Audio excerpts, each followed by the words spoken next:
Jason Roth, Co-Alliance Agronomist, with an important crop consideration for you. Hey, have you ever mistaken someone for being younger than they actually were?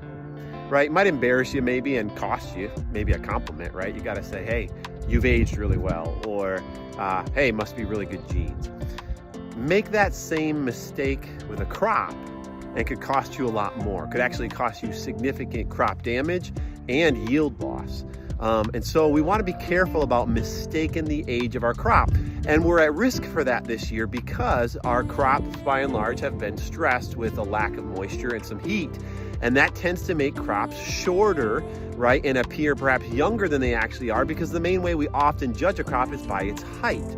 And so we want to be really careful that we don't do that, especially as we think about some post applications of herbicides, because there are some products that you dare not apply late in a crop. And so how then should we best judge a crop? Well, we need to look at a crop and judge its age by its leaf collars.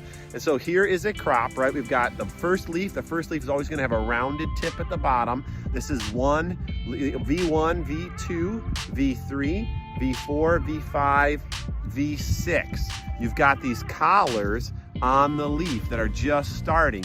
We get above that, we have some more leaves, but these leaves are still wrapped in the whorl and they don't have distinct collars.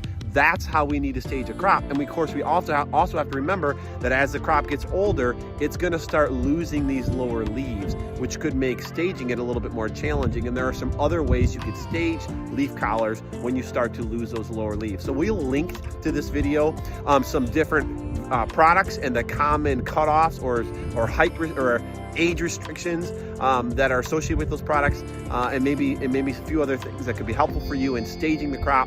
I hope that's helpful. Have a great week.